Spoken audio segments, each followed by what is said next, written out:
Hello friends. खूप मोठ्या सुट्टीनंतर आपण आता युनिट नंबर 3 ला सुरुवात करतोय. तर या मध्ये आपण युनिट नंबर 3, 4, 5, 6 हे पूर्ण पाहणार आहे स्टेप बाय स्टेप्स.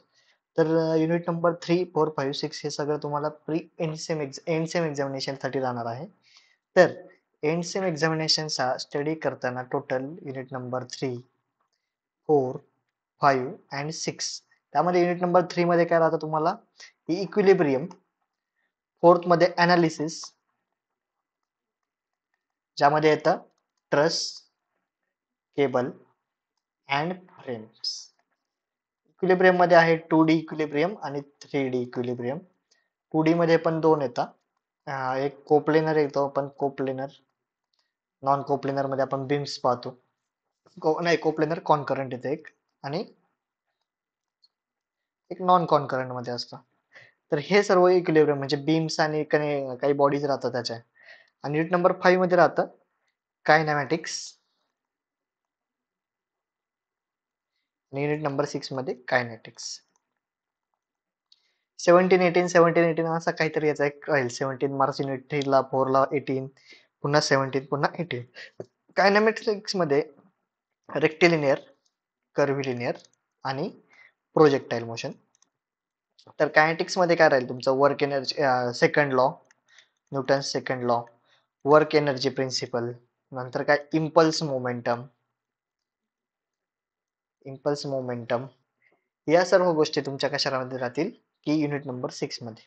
आता युनिट नंबर 3 आणि 4 स्टडी करताना काय करायचंय की डिटेल मध्ये त्याचे जास्तीत जास्त प्रॉब्लेम सॉल्व्ह करायचे.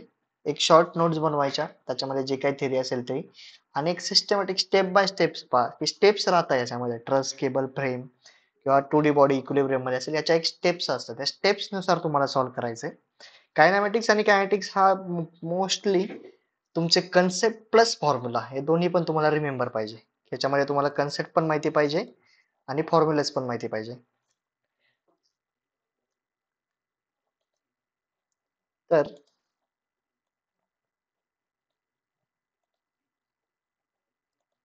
आपण स्टार्ट करू इक्विलिब्रियमला.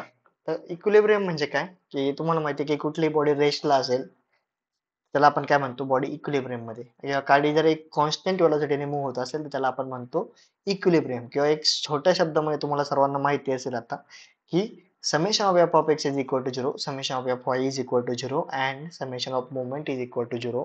या कंडिशन जर सॅटिस्फाय होत असेल तर तुमची बॉडी काय आहे, इक्विलिब्रियम मध्ये आहे असं आपण म्हणतो. तर काय सांगितले ते, when a particle is subjected to a system of forces is in equilibrium, it remains at rest, at state of rest if originally at state of rest.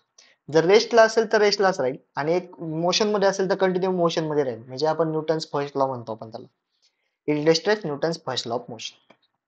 नंतर काय, rigid body is said to be in equilibrium when resultant force on a system is 0. आता resultant force हा फक्त फोर्सच नाही तर resultant force consist of resultant force and resultant movement, हे सर्व कन्सिस्ट करलेलं असतं. म्हणजे काय, resultant force summation of forces in x direction, y direction and movement at 3 equal to 0. आता ही कंडिशन काय होती, कोप्लेनर फोर्स सिस्टीम साठी तीन कंडिशन वापरतो. कुठल्या, तर पहिले summation of F of X is equal to 0, second F Y summation of F Y is equal to 0 and summation of movement is equal to 0. हे झाल्या तीन कंडिशन.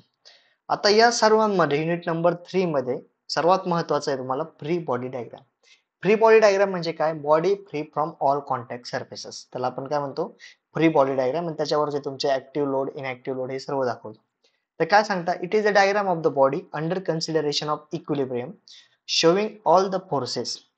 त्याच्यावर नॉन फोर्सेस हे दाखवतो आणि अननोन फोर्सेस हे दाखवतो, acting on which is isolated from the surrounding. Okay. The forces include, आता फोर्सेस मध्ये कुठले, applied force, reactions afforded by support and self weight of the body. म्हणजे आपण त्याच्यामध्ये म्हणतो की ऍक्टिव्ह फोर्सेस आणि रिएक्टिव्ह फोर्सेस. स्टेप्स काय राहतात, आता इथे स्टेप्स सांगितले असतील, आपण मी एक सांगतो की सर्वात पहिले फ्री बॉडी डायग्राम काढायची. स्टेप काय राहते, तर सर्वात पहिले काय काढायचो आपण, बॉडी काढतो. जशी असेल ती body free from all contact surfaces. जर तो स्पेअर असेल तर स्पेअर काढायचा, बॉक्स असेल तर बॉक्स काढायचा. फॉर एक्झाम्पल, इथे हा स्पेअर आहे, याचं वेट असेल डब्ल्यू. याची फ्री बॉडी डायग्राम काढताना पहिले काय काढावं लागेल, बॉडी म्हणजे हा स्पेअर काढावा लागेल. त्यानंतरचे काढायचे त्याच्यावरचे ऍक्टिव्ह फोर्सेस. ऍक्टिव्ह फोर्सेस म्हणजे कुठले, त्याचा वेट राहील, सेल्फ वेट राहील. ठीक आहे, सेल्फ वेट. नंतर काय की अप्लाइड फोर्स. अप्लाइड फोर्स हे सर्व ऍक्टिव्ह फोर्सेस त्याच्यावर जे असतील त्या याच्यावरचा अप्लाइड फोर्स कुठला आहे की याचं सेल्फ वेट. तर मी इथे बघा ब्लू कलरने दाखवतोय. हा, हे सेल्फ वेट डब्ल्यू. त्यानंतरचे थर्ड स्टेप आहे की रिएक्टिव्ह फोर्सेस. रिएक्टिव्ह फोर्सेस म्हणजे आता इथे रिएक्टिव्ह काय राहील की इथे कॉन्टॅक्ट आहे म्हटल्यावर ही राहील रिएक्शन. ही झाली रिएक्शन, नॉर्मल रिएक्शन. ही झाली अशा प्रकारे तुमच्या बॉडीची झाली फ्री बॉडी डायग्राम. तर महत्वाच्या स्टेप्स एवढ्याच की पहिले बॉडी, ऍक्टिव्ह फोर्सेस आणि रिएक्टिव्ह फोर्स. ठीक आहे. आणि काही ठिकाणी बीम मध्ये आपल्याला की ते हे काढावं लागतं फोर्सेस कुठले आहेत.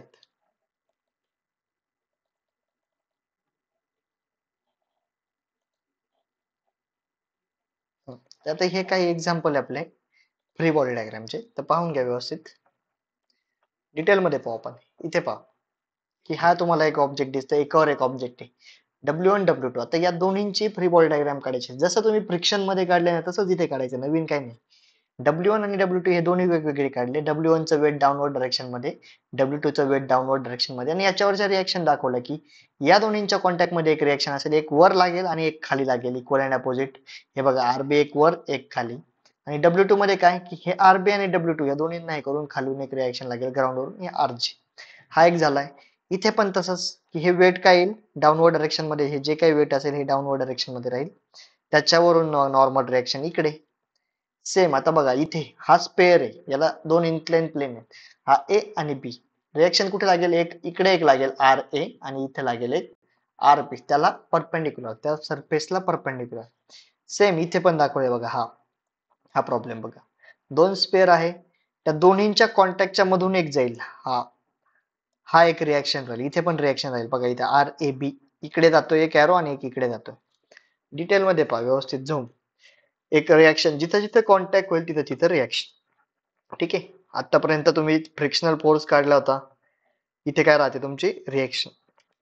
अशा प्रकारे तुम्हाला फ्री बॉडी काढणं खूप महत्वाचं आहे. आता काही ठिकाणी इथे बीम पण येतील, बीम वरचे लोडिंग पण येतील, त्या केसमध्ये पण तुम्हाला व्यवस्थित काढणं गरजेचं. आता हे ट्रायंगल लॉ आणि पॉलिगॉन लॉ ऑफ फोर्सेस हे आपण शिकलेलो आहे. याचं पण इथे कसं की जेव्हा हा पॉलिगॉन क्लोज होतो, triangle is also type of polygon, हा जेव्हा क्लोज होतो तेव्हा आपण म्हणत असतो की बॉडी इक्विलिब्रियम मध्ये, म्हणजे रिझल्टंट त्याचा काय आहे, रिझल्टंट फोर्स झिरो, हा पूर्ण काय करतो बॅलन्स करतो, त्याला म्हणतो आपण. जर फोर्स पॉलिगॉन क्लोज झाला असेल तर त्याला आपण म्हणतो बॉडी इज इन इक्विलिब्रियम. आणि हेच तुम्ही प्रॅक्टिकल मध्ये वापरले. आता कुठलाही सिंगल फोर्स इक्विलिब्रियम मध्ये कधी असू शकतो ही कंडिशन पॉसिबलच नाही, पण आपण एक आयडियली म्हणू शकतो की when a force single force acting on a body, it body is in equilibrium when that force itself is zero. तो फोर्सच झिरो असेल. हे पहा, आता याला जर इक्विलिब्रियम मध्ये असायचं असेल तर हा फोर्सच झिरो लावा लागेल मला, तेव्हा इक्विलिब्रियम मध्ये राहील. नंतर दोन फोर्सेस इक्विलिब्रियम पण तुम्हाला माहिती आहे, दोन फोर्सेस इक्विलिब्रियम मध्ये तेव्हाच असतील two non parallel forces are acting to maintain equilibrium, then दोन टू फोर्सेस आर, ते दोन्ही फोर्सेस इक्विलिब्रियम मध्ये तेव्हाच असतील जेव्हा इक्वल असतील, ऑपोजिट असतील आणि कोलिनियर असतील, तरच ती बॉडी इक्विलिब्रियम मध्ये आहे असं आपण म्हणू शकतो.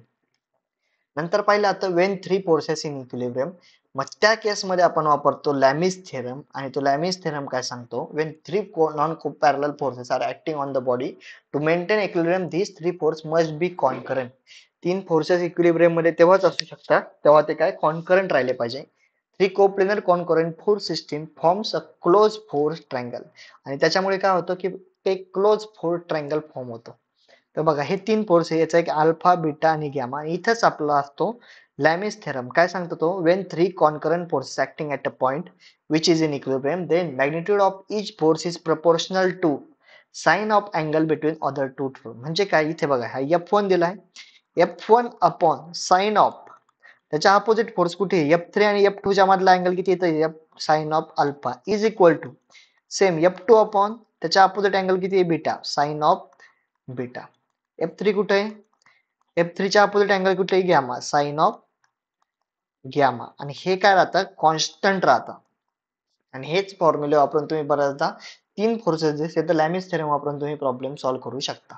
हा हे दोन्ही पण हे दोन्ही पण लॅमिस थेरमचेच फॉर्म आहे. F1 upon sine upon eighty minus alpha, one eighty minus beta आणि one eighty minus gamma. Next आता equilibrium of more than two forces. तर तुम्हाला सांगितलं होतं की फोर्स पॉलिगॉन क्लोज झाला पाहिजे आणि काय की summation of F X is equal to 0 and summation of moment and F Y is equal to 0. की पॅरलल फोर्स मध्ये पण तुम्हाला माहिती आहे हॉरिझॉन्टल डायरेक्शन मध्ये असेल तर summation of F x 0 and moment 0. Vertical direction summation of F Y 0 moment 0. आणि जर इन्क्लाइन असतील तर समेशन ऑफ फोर्सेस आणि मोमेंट दोन्ही पण 0. म्हणजे summation of F x F Y आणि मोमेंट या तीनही कंडिशन सॅटिस्फाय झाल्या पाहिजे तरच तुमची बॉडी काय राहील इक्विलिब्रियम मध्ये राहील. हे पण general force polygon must be close polygon. कुठले जनरल फोर्स साठी तेच force polygon must be close. आता तुम्ही युनिट नंबर 1-2 मध्ये कंटिन्युअसली रिझोल्युशन ऑफ फोर्सेस नंतर त्यांना कंपोजिशन ऑफ फोर्सेस पुन्हा summation of F x summation of F ह्या गोष्टी काढल्या. आता तुम्हाला इक्वेट करायचे त्याला इक्वल टू 0. ठीक आहे. तर याच्यामध्ये आता अजून काय थेअरीचा पार्ट काय आहे की सपोर्ट टाइप्स ऑफ सपोर्ट कुठले कुठले. तर सपोर्ट म्हणजे तुम्हाला माहिती आहे एखादी गोष्ट सपोर्ट आहे मला सपोर्ट आहे म्हणजे काहीतरी एक बॅक. मग support is define as structure which tends to maintain equilibrium of the body. काय करतो तो बॉडीला इक्विलिब्रियम मध्ये ठेवतो त्याला आपण म्हणतो support. While maintaining equilibrium under the action of applied forces or self weight of the body, the support exerts a force or moment on the body known as support reaction. जसं तुम्ही कुठे एखाद्या ठिकाणी बघा तुम्ही एखाद्या ठिकाणी बसता तो पण एक तुम्हाला सपोर्टच झालेला असतो. तो काय करतो एक इटसेल्फ एक फोर्स जनरेट करतो किंवा मोमेंट जनरेट करतो. When a particular displacement of the body is prevented, corresponding reaction will develop. कुठे तुम्ही बसा तुम्ही तिथे बसलाय म्हणजे याचा अर्थ तुम्हाला काहीतरी रिएक्शन भेटते म्हणूनच तुम्ही तिथे बसलाय. तिथे जर समजा फॉर एक्झाम्पल तुम्ही चेअरवर बसता चेअरवर बसल्यानंतर ती लगेच डिस्प्लेसमेंट त्याची टेंडन्सी काय की तो डिस्प्लेस झाला असता पण तो डिस्प्लेस होतोय का नाही त्याला एक काहीतरी रिएक्शन भेटते त्याच्यामुळे तो डिस्प्लेस होत नाही. ठीक आहे त्यालाच आपण म्हणतो रिएक्शन फोर्स आणि आपण ह्या ऍक्शन रिएक्शन वरच आपण चालतो कुठेही जाताना. बघा रिएक्शन ऍक्शन रिएक्शन जर सेम नसेल अनइक्वल असेल तर बराच वेळा स्ट्रक्चर फेल होतं. जसं मी तुम्हाला एक्झाम्पल मध्ये सांगू शकतो की दोन ब्रेक आहे एक ब्रेक थोडीशी एक स्ट्रॉंग ब्रेक आणि एक वीक ब्रेक आहे आणि तुमचं त्याची ब्रेकची कॅपॅसिटी आहे वीक ब्रेकची कॅपॅसिटी जास्तीत जास्त 10 kg आणि त्या 10 kg वर 10 kg चीच रिएक्शन देऊ शकतो आणि तुम्ही जर 12 kg चा लोड लावला तर काय होईल ती ब्रेक तुटेल आणि खाली जाईल. त्याच ऐवजी जे स्ट्रॉंग ब्रेक वर जर ठेवली तर तेवढी रिएक्शन तो देतोय म्हणून ती फेल होणार नाही. म्हणजे ऍक्शन रिएक्शन दोन्ही सारखे असेल तरच एखादं स्ट्रक्चर जरी तुम्ही बांधलं जेवढा फोर्स लागतोय तेवढाच रिएक्शन जर असेल तरच ते सस्टेन करतं अदरवाईज ते फेल होतं. तुम्ही कुठलंही एक्झाम्पल पहा की तुम्ही एखाद्या एक्झाम्पल हा कागद बघा कागदवर कधी कधी तुम्ही थोडंसं लोड ठेवता ते सस्टेन करतं पण जसं जसं लोड वाढवता तसं तसं काय होतं तो टिअर होतो. म्हणजे काय त्याची एक कॅपॅसिटी होती एक रिएक्शन तो जनरेट करायची मॅक्झिमम कॅपॅसिटी होती त्याच्या पुढे तुम्ही गेला म्हणून तुम्हाला ती रिएक्शन भेटत नाही अनबॅलन्स होतो आणि तो स्ट्रक्चर फेल होतो. When a particle displacement is prevented, corresponding reaction will develop. If the linear displacement is prevented, support will offer a reaction force and if angular displacement काही केसमध्ये तो रोटेशन प्रिव्हेंट करतो मग त्या केसमध्ये रिएक्शन मोमेंट भेटते तुम्हाला. ठीक आहे काही केसमध्ये तो डिस्प्लेसमेंट करतो की फॉर एक्झाम्पल वॉल आहे वॉलवर मी किती फोर्स लावला फॉर एक्झाम्पल ही वॉल आहे इथे मी किती फोर्स लावला तो मला वॉलच्या पलीकडे जाऊ देत नाही म्हणजे एक रिएक्शन तिकडून देतोय तीच खाली जमिनीवर पण मी खाली लावतोय देत नाही. कधी कधी मी मोमेंट करायचा प्रयत्न करतोय पण मोमेंट पण प्रिव्हेंट करत असेल तर त्या केसमध्ये आपण काय म्हणू शकतो की रिएक्शन मुवमेंट आहे आपल्याला. तर इथे बघा ही वॉल इथे बघा इथली रिएक्शन कुठे राहील या डायरेक्शन मध्ये बघा इथे दिसली रिएक्शन. आता हा काय करतोय तुम्ही जे स्विमिंग पूल मध्ये बघा ते एक वरून काय एक मागे लांब काटे हे असते वुडन स्ट्रीप त्याच्यावर तुम्ही उड्या मारता आणि नंतर तिथून खाली येते तिथे एक मोमेंट जनरेट होते. त्या मोमेंटची टेंडन्सी काय होते की अशी जर लावलेली असते ती आपण जेव्हा असा लोड लावतो तेव्हा ते उकडून बाहेर येईल पण ती मोमेंट रजिस्ट करायचं काम करतं म्हणून त्याला आपण रिझल्टंट मोमेंट म्हणजे काय म्हणतात मोमेंट रिएक्शन असं म्हणतो. तर ह्या टोटल 3 झाल्या. आता डिफरंट टाइप्स ऑफ सपोर्ट कसे तर 3 सपोर्ट एक सिंपल सपोर्ट हिंज और पिन सपोर्ट आणि तिसरं आहे फिक्स सपोर्ट. त्यामधला सिंपल सपोर्ट पाहू. सिंपल सपोर्ट म्हणजे काय जस्ट बॉडी सिम्पली ठेवलेली it is the body rest on a rigid surface just ठेवलेली त्याला आपण म्हणतो simple support. The rigid support prevents motion of beam in a direction perpendicular and toward the surface. तर rigid support म्हणजे काय की तुम्ही बघा दोन विटा आहे त्याच्यामध्ये तुम्ही एक फळी ठेवली तो एक सिंपल सपोर्ट म्हणू शकतो. तो काय करतोय त्या विटा इकडे जाऊ शकता इकडे जाऊ शकतो तो सपोर्ट. जसं की मी हा पेन ठेवलेला आहे हा पेन मुळे होतं काय की तो डाऊनवर्ड डायरेक्शन मध्ये जात नाही पण हा इकडे जाऊ शकतो तिकडे जाऊ शकतो. तसंच त्याला आपण स्लायडिंग सपोर्ट किंवा रोलर सपोर्ट म्हणतो. If body rest against the surface whether it is horizontal, vertical or incline, then it is known as sliding support. आणि बॉडी जर रोल होत असेल तर त्याला आपण रोलर सपोर्ट म्हणतो. हे एक्झाम्पल दिलेले आहे तिथं. इथं रिॲक्शन कुठे फक्त एकच लागते, जिथं रेजिस्टन्स तिथं रिॲक्शन. तर रेजिस्टन्स काय याचं खाली जाण्यापासून वाचवतोय म्हणून रिॲक्शन अपवर्ड डायरेक्शन मध्ये. बघा हे एक्झाम्पल आहे. इथं बघा हा इथे एका जस्ट रेस्ट केला आणि इथं रोलर लावलेला आहे. रिॲक्शन बघा, व्हर्टिकल रिॲक्शन दिसते तुम्हाला. ही रिॲक्शन ऍट ए आणि ही रिॲक्शन ऍट बी व्हर्टिकल. आता हा जर इन्क्लाइन सरफेस असता तर ही अशी रिॲक्शन आली असती. रिॲक्शन ऍट बी आणि ही रिॲक्शन तर व्हर्टिकल. हे बघा इथे खाली दिसतंय आर ए व्हर्टिकल, हा आर बी हॉरिझॉन्टल. म्हणजे ती सरफेसला परपेंडिक्युलर. आता इथं बऱ्याच मुलं काय करता, रोलर सपोर्ट असेल नंबर ऑफ रिॲक्शन 1 आणि रिॲक्शन कशी तो व्हर्टिकल म्हणता. व्हर्टिकल नाही, ती परपेंडिक्युलर टू द सरफेस. ज्याच्यावर लोड ठेवला तुम्ही, ज्या ठेवला त्याला perpendicular to the plane and parallel to the plane ही म्हणायची सवय लावा. इथे कसे बघा, तर तुम्ही व्हर्टिकल म्हटलं असतं तर ही आर बी व्हर्टिकल आहे का रे, नाही, ती इन्क्लाइन आहे. आपल्याला काय पाहिजे असतं, व्हर्टिकल पाहिजे असते. हे बघा इथं व्हर्टिकल आहे याचा अर्थ असं नाही, तुम्ही जनरल विचार करताना हॉरिझॉन्टल आणि व्हर्टिकल या दोनच लाईन करता. इन्क्लाइन लाईन पण एक तिसरा प्लेन राहतो. त्यानंतरचं येतं हिंज और पिन सपोर्ट. हिंज आणि पिनचं एकदम बेस्ट एक्झाम्पल जर सांगितलं ना, तर तुमच्या घरामध्ये जे दरवाजे लावलेले असतात ना त्याला जे हिंजेस असतात, त्या हिंजेसमुळे काय होतं की तुमचा जो दरवाजा आहे, समजा आज तुमचा हॉलचा दरवाजा हॉलला असेल तर उद्या काय हॉलमध्ये अजून 2 फूट आतमध्ये जातो का, नाही. तो काय करतोय हॉलचा दरवाजा, तिथं तुमची मोमेंट होती, दरवाजा उघड झाप होतो, दररोज उघडतो बंद होतो, म्हणजे तिथं मोमेंट अलाउ होते. ठीक आहे. पण त्याचं एक्स आणि वाय डायरेक्शन मध्ये काही डिस्प्लेसमेंट होते का, नाही होते. म्हणून तिथे नंबर ऑफ रिएक्शन, जिथे रेजिस्टन्स तिथंच. आता तुम्ही म्हणणार लॉक करतो दरवाजा, दरवाजा लॉक करतोय तुम्ही इकडे करता, आपण हिंजेसचा सपोर्टचा विचार करतोय. सपोर्ट किती आहे, हिंज सपोर्ट, आणि तो काय करतो एक्स आणि वाय डायरेक्शन मध्ये. म्हणजे parallel to the plane and perpendicular to the प्लेनला काय करतो, त्याला डिस्प्लेसमेंट होण्यापासून वाचवतो. म्हणून हिंज मध्ये किती रिएक्शन राहते, टोटल नंबर ऑफ रिएक्शन 2. कसा, it is a support where there is a link or connection between the body and support, but it allows the rotation of the body. Okay. आता hinge support कसे दाखवते बघा, अशा प्रकारे दाखवता, अशा प्रकारे दाखवता किंवा काही वेळेस असेही दाखवता, हे इथं दाखवले तसं. ठीक आहे. Hinge support will prevent linear displacement and allows angular displacement. Angular displacement होते, इकडून तिकडे जातोय तो. Reaction force will have magnitude R is resolve into 2 mutually perpendicular. आणि ह्याचा रिझल्टंट एक राहतो आर आणि त्याला 2 परपेंडिक्युलर डायरेक्शन, एक पॅरलल टू द प्लेन आणि परपेंडिक्युलर टू द प्लेन. आता बघा इथे हिंज याची रिएक्शन बघा किती येईल, इथे एक येईल आणि एक इथे एक येईल. एक याला आपण ए वाय असं म्हणू शकतो, याला ए एक्स म्हणू शकतो. इथे रोलर आहे म्हटल्यावर एक आर बी. सेम बघा इथं पण दिलंय, आणि ह्या दोन्हींचा रिझल्टंट राहतो आर ए. बघा ए एक्स आणि ए वाय, ए एक्स आणि ए वाय या दोन्हींचा रिझल्टंट राहतो आर ए. आता तुम्हाला माहिती 2 फोर्सेस दिले असेल तर त्याच्यावरून तुम्ही रिझल्टंट काढू शकता. Square root of A X square plus A Y square, आणि त्याचा angle with respect to vertical काढू शकता, tan inverse of A Y upon A X. त्याच्यात काय अवघड नाही. नंतर येतो फिक्स सपोर्ट, तिसरा. फिक्स सपोर्ट म्हणजे आपण म्हणू शकतो तुमच्या घरातले बीम कॉलम जे असतं ना त्याला आपण म्हणतो फिक्स. त्याच्यामध्ये डिस्प्लेसमेंटही होत नाही, मुवमेंट पण होत नाही. दरवाजासारखी त्याच्यामध्ये मुवमेंटही नसते आणि काही डिस्प्लेसमेंट पण नसते. तर हे फिक्स राहतं. याच्यामध्ये टोटल नंबर ऑफ रिएक्शन किती, तर 3. किती, ए एक्स ए वाय आणि मोमेंट अबाउट ए, म्हणजे मोमेंट पण रजिस्ट पण करतो बघा इथे. हा झाला फिक्स सपोर्ट, अशा प्रकारे दाखवतो. हे झालं ए एक्स ए वाय आणि ही झाली मुवमेंट. जर अशा प्रकारे मुवमेंट होतोय तर त्याला अपोजिट डायरेक्शन मध्ये फोर्स लावून तो काय करतो, त्याला बॅलन्स करायचं काम करतो. ठीक आहे. तर झाले तिन्ही सपोर्ट, तीन सपोर्टला 3 रिएक्शन. आता हे वेगवेगळे टाईप दिलेले, हे एकदा पाहून घ्या व्यवस्थित. आता बघा इथं पिन आहे, पिन और हिंज. इथं रिएक्शन किती, एक एक डायरेक्शन. हा हिंज म्हटल्यावर 2, इथं एक इथं एक. ओके. ह्या दोन्हींचे रिझल्टंट रिएक्शन राहील ही. इथे पण बघा एक रोलर आहे म्हटल्यावर इथं एक राहील, आणि इथं पण रोलर आहे म्हटल्यावर ही अशी बघा. सेम इथं पण तशीच आहे. तुम्ही फक्त एकदा चेक करा आणि हे रिमार्क नंतर वाचून घ्या. आता इथं फिक्स आहे म्हटल्यावर इथं 3 येतील. हा 1, हा 2 आणि हा 3. बघा बरोबर आले इथं पण.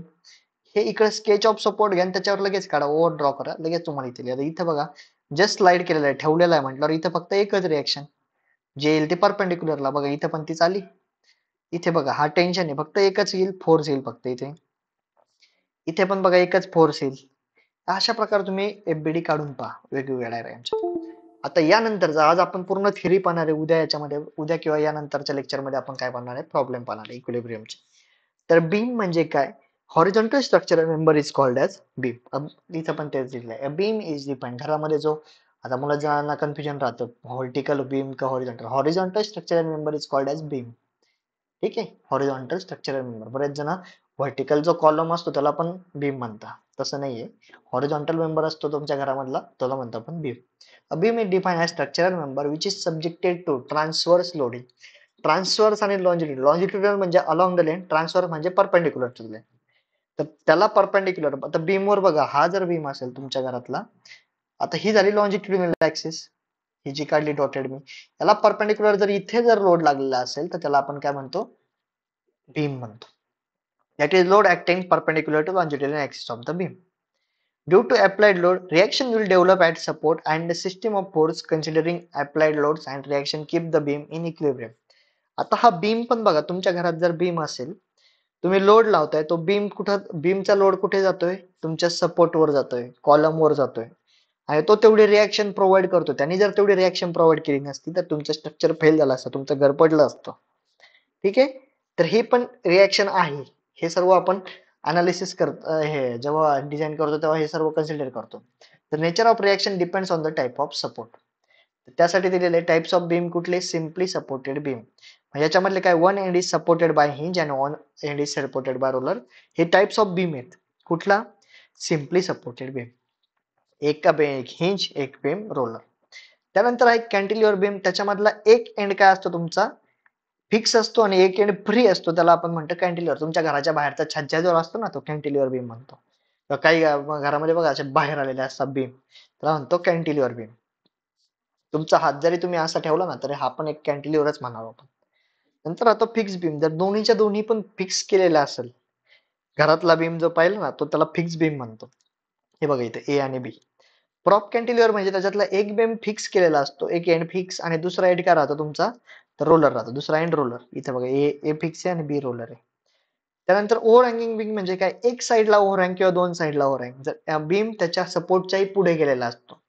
तुम्ही बघा ते गाडीची गाडी वाहतूक मध्ये गज आणता, स्टील आणता, स्टील असं बाहेर ओव्हरहँग झालं असतं, ओव्हरहँग म्हणतात तुम्ही, ओव्हरहँग झाले ते स्टील, तसाच टाईप आहे ओव्हरहँगिंग बीमचा. हे सगळं शब्दशः मिनिंग आहे, नवीन काही विचार नाही करायचा याच्यामध्ये. त्यानंतर एक कंटिन्युअस बीम. तर कंटिन्युअस बीम मध्ये काय, दोन पेक्षा जास्त सपोर्ट असतील त्याला आपण काय म्हणतो, कंटिन्युअस बीम. आणि कंपाऊंड बीम म्हणजे काय, कॉम्बिनेशन ऑफ दोन सिंपल बीम. हे काय, ए बी आणि सी डी, इथे बघा 7 नंबरला ए बी आणि सी डी हे दोन बीम होते, त्या दोन्हींना एकत्र ठेवलं, एकावर एक ठेवलं, याला आपण म्हणतो कंपाऊंड बीम. आणि एक राहतो इंटरनल हिंज किंवा पिन, त्याच्यामध्ये इंटरनल हिंज मध्ये हिंज लावलेला असतो. ठीक आहे, हिंजला किती नंबर ऑफ रिएक्शन, 2. त्यानुसार तुम्हाला सॉल्व्ह करायचं. आता याच्यामध्ये दोन टाईप पडतात बीम मध्ये पण, एक स्टॅटिकली डिटर्मिनंट आणि इनडिटर्मिनंट. आता याला आपण साध्या साध्या शब्दात जर बोललो तर, ज्या बीमला 3 इक्वेशन ऑफ इक्विलिब्रियम नुसार तो सॉल्व्ह करू शकतो त्याला आपण स्टॅटिकली डिटर्मिनंट म्हणतो, आणि ज्याच्यामध्ये नाही करू शकत त्याला इनडिटर्मिनंट म्हणतो. तर बघा इथे आपल्याकडं टोटल बघा, a beam which can be analyse using 3 equations of equilibrium. 3 equations of equilibrium is known as statically determinant beam, and a beam which cannot be analyzed using 3 equations of equilibrium is known as statically indeterminate beam. डोक्यावरून गेला असेल तर घाबरू नका, काही नाही, व्यवस्थित सांगतो. आता इथे बघा, द इक्वेशन ऑफ इक्विलिब्रियम किती आपल्याकडे, 3. आता बघा मॅथ्स मध्ये एक कन्सेप्ट राहते की तुमच्याकडे जितके इक्वेशन तितकेच अननोन तुम्ही सॉल्व्ह करू शकता. आता इथे बघा बीम, आपण प्रत्येक बीम मध्ये टोटल नंबर ऑफ रिएक्शन काढू. या बीम मध्ये टोटल नंबर ऑफ रिएक्शन किती बघा, इथे 1 आहे, ही 2, आणि ही तिसरी 3. Total number of reaction 3. Next पहा इथे, इथे किती, इथे पण 1 2 3, 3 रिएक्शन आहे. इथे बघा किती आहे, 1 2 3 4 5 6, 6 आहेत. इथे बघा बरं, 1 2 3 आणि ही चौथी 4. नंतर इथे बघा 1 2 3, मी कसं काढतोय कारण हे हिंज आहे, 1 2 3.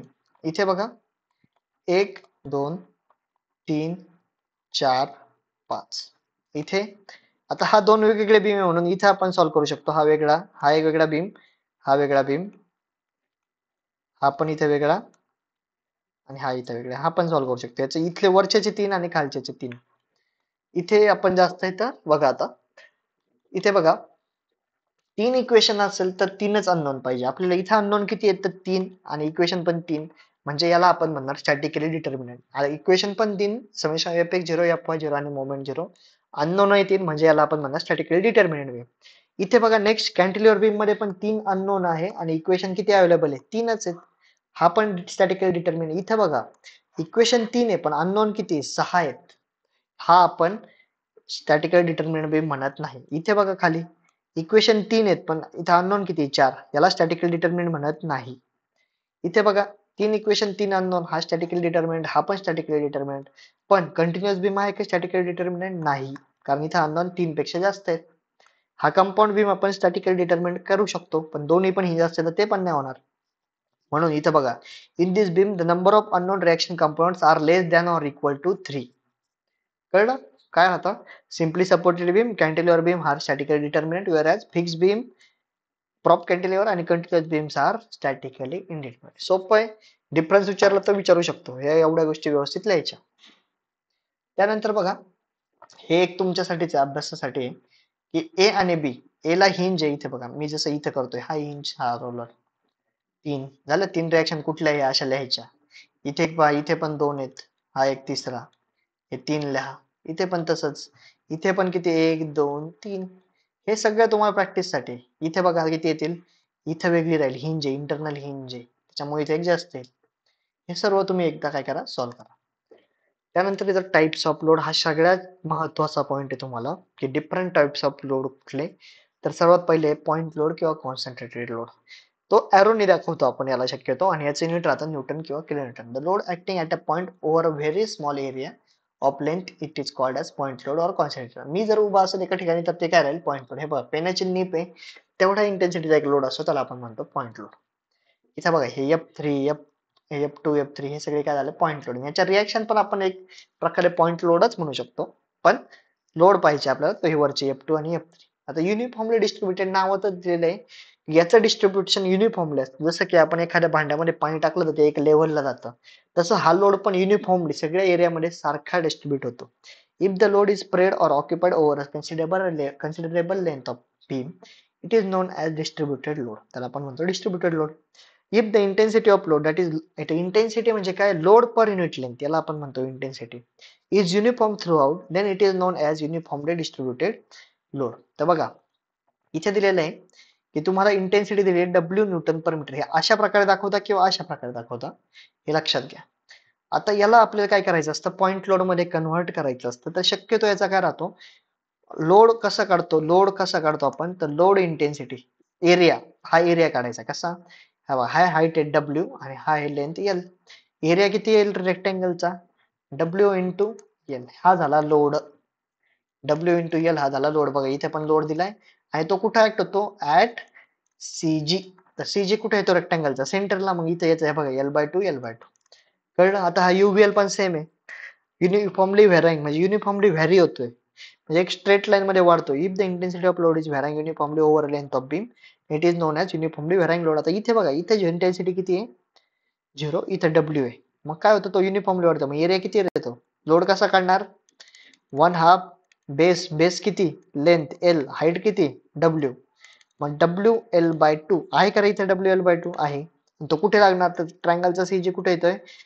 या एंड पासून एल बाय 3 वर. आलाय का रे एल बाय 3 वर? आलाय.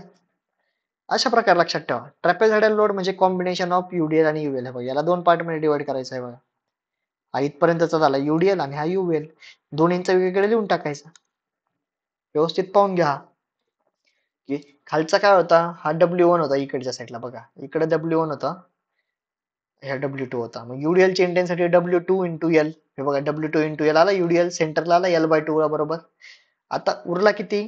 W1. ही हाईट किती होती? W1 minus W2. मग काय येईल? 1/2 W1 minus W2 into L. आला का रे? 1/2 W1 minus W2 into L. आणि तो किती? इथून एल बाय 3 वर झाला. जर ट्रापेझॉइडलचा एरिया काढता येत असेल तर डायरेक्ट काढा आणि त्याच्या सीजी ला लिहून टाका. तोही सोपंच आहे, असं काही वेगळं नाही. आणि जनरल व्हेरिएबल लोड म्हणजे काय? की हा पण असंच की इथे आपण एरिया काढतो आणि त्याच्या सीजी ला तो दाखवतोय, ऍक्ट होतोय असं दाखवतो. Load is distributed in such a way that it is varying uniform non linearly from to point to point. The load is variable and fluctuating. हे सर्व त्याचे टाइप्स आहे, हे सगळे एकदा पाहून घ्या. तर याचे जे काही प्रॉब्लेम असतील हे सर्व आपण उद्याच्या लेक्चरमध्ये पाहू. तोपर्यंत तुम्ही व्यवस्थित प्रॅक्टिस करा. काही डाऊट असेल तर तुम्ही मला मेसेज करू शकता. Thank you.